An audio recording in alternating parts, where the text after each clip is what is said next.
Yes, we are on to section 5.2. Look at my shirt. Yes. Tell your dog I said hi. Please, yeah. Tell your dog I said hi. You can tell your cats I said hi too. That would be all right with me. I love cats too. Anyway, we are on to parallel lines and angle relationships.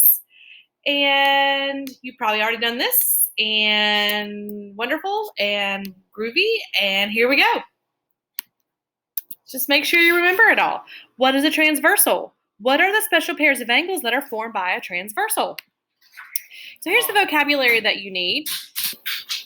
I got summoned away for a second. So I was just talking about the vocabulary. We've got parallel lines, transversals, corresponding angles, alternate interior angles, alternate exterior angles, and consecutive interior angles. And all of those vocabulary terms are present in this picture.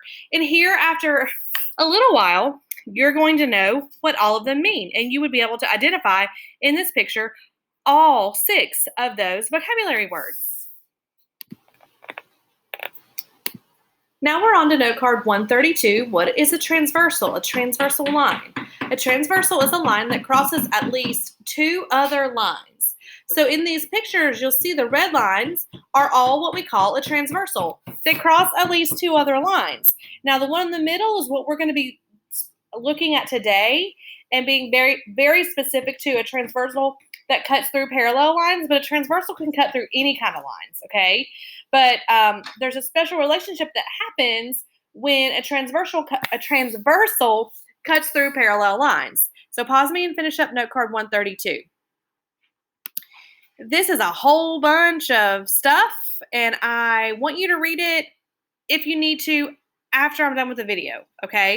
I'm going to move on to here and talk about what are corresponding angles. Corresponding angles are on the same side of the transversal. So looking at this image, this is the transversal because it is crossing through these 2 lines.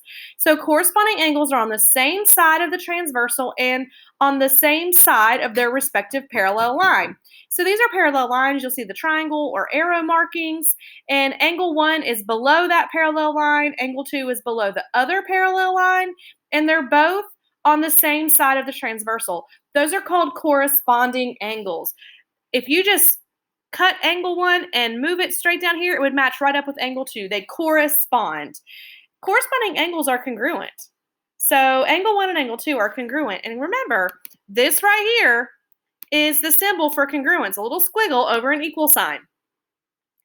Now, if you have more questions about that, this slide talks a lot about it and all these different things about corresponding angles. Right here with this set, you've got 4 sets of corresponding angles. Angle 1 and angle 5, angle 3 and angle 7, angle 2 and angle 6, angle 4 and angle 8, okay?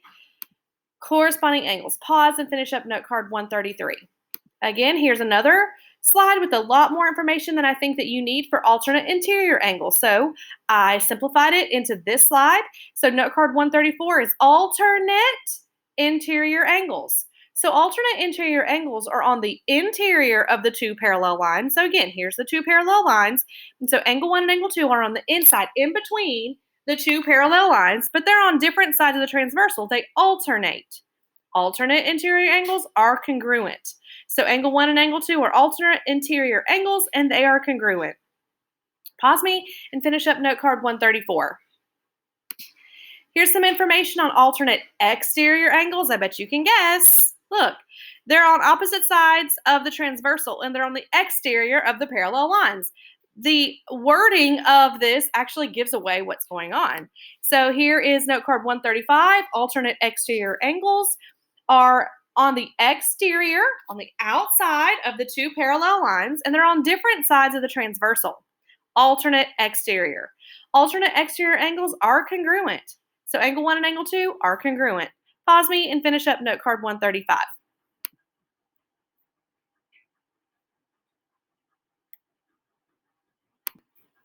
This is the next slide that talks about consecutive interior angles. And here is note card 136. They are supplementary. They're consecutive, and they're on the interior, and they add to 180. Look at that. Angle 1's obtuse, and angle 2 is acute. They're going to add to 180. They are not congruent.